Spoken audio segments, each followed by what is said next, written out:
The Ukrainian army has launched major operations in Iran. American President Donald Trump made an emergency address to Americans and the whole world in which he stated that the war of the US and Israel against Iran has begun and will last for several days.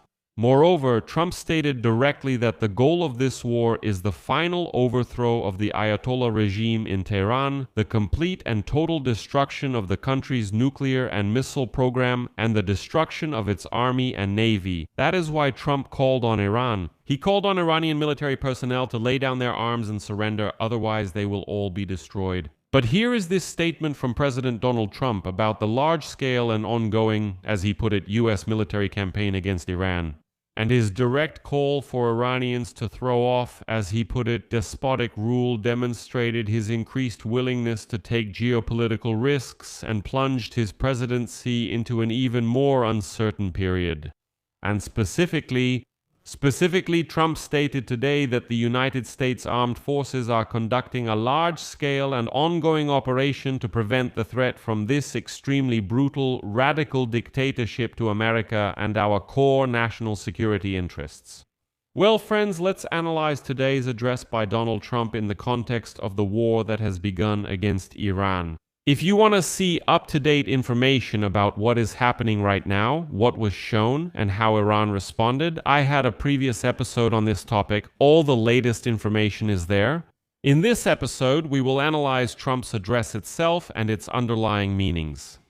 My name is Alexei Pechi. Let's discuss this topic together. But before we start this episode, I ask you to subscribe to this channel and give it a like. Write any comment to help promote this episode on the YouTube platform. And subscribe to my Telegram channel, Peachy News, to be the first to know about the latest news. See you next time. For 47 years, the Iranian regime has chanted death to America and waged an unending campaign of bloodshed and mass murder, targeting the United States, our troops, and the innocent people in many, many countries. So, late at night, American time, Donald Trump released an 8-minute recorded address in which he announced the beginning of war against Iran. And this address revealed the president's goals in Iran, which had previously remained unclear, так и потенциальные ужасные последствия.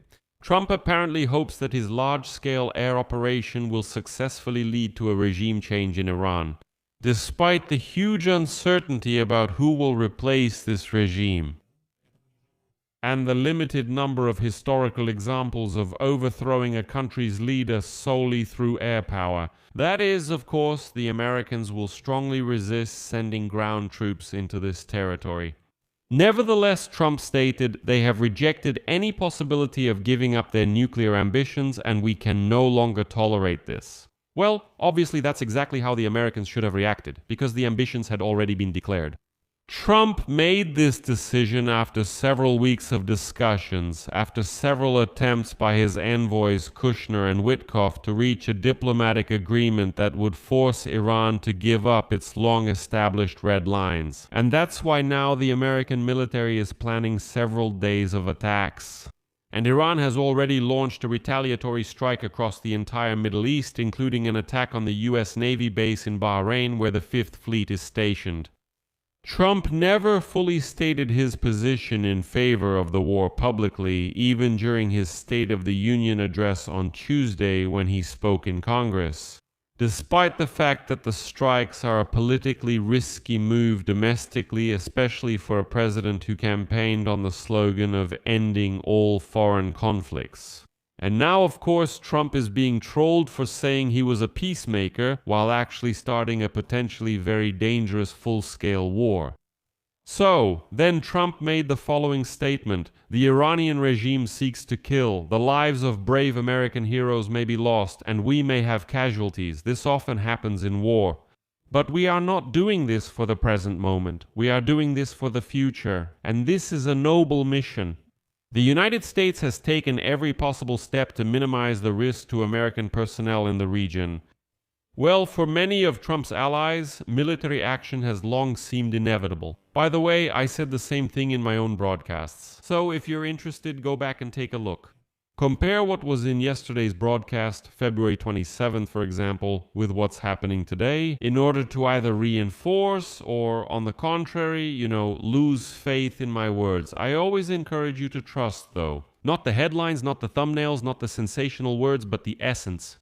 And to understand the essence, you need to listen to, quite a large amount of information.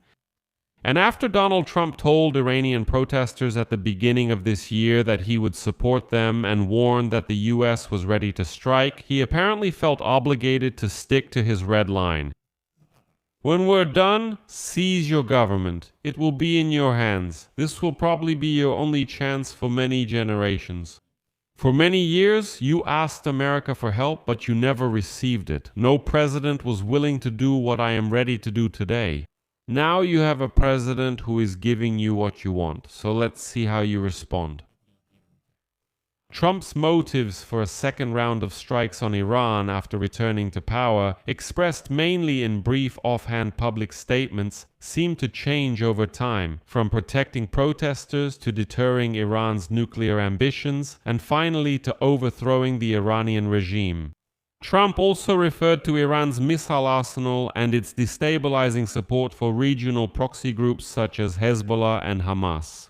It is clear here that Trump was aiming not just for regime change, but for the destruction of the nuclear program, the destruction of the missile program, and virtually the complete demilitarization of Iran, and also the elimination of these proxy groups in the Middle East region. Hamas, Hezbollah, the Yemeni Houthis, the so-called insurgents in Iraq, and so on. And now the question is how the latest military actions by the US and Israel will contribute to achieving all or at least some of these goals. Time will tell, of course, but for now it's unclear what Trump was told to expect after these events, for example, when he was being briefed by military generals.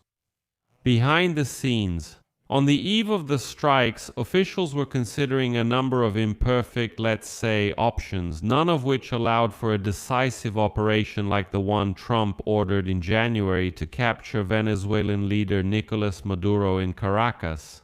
That is, American intelligence isn't sure who would actually replace high-ranking Iranian leaders if they were eliminated. Plus, American military generals told Trump directly that they would not want to carry out a similar airborne or ground operation on Iranian territory. Military officials also warned the president about the serious risks of retaliation. Thousands of American military personnel stationed in the Middle East could now potentially become targets for Iran during the promised retaliatory actions. During tense meetings in the Situation Room over the past few weeks, Trump and senior officials bombarded the top Pentagon leadership, including General Dan Kane, chairman of the Joint Chiefs of Staff, with questions about the likelihood of success for each of the options. And the answers were often unconvincing, even though Trump had ordered a massive military buildup in the Middle East. And I talked about this, that Dan Kane really told Trump that there were risks, that it might not be possible to achieve absolutely all the set goals without involving ground forces.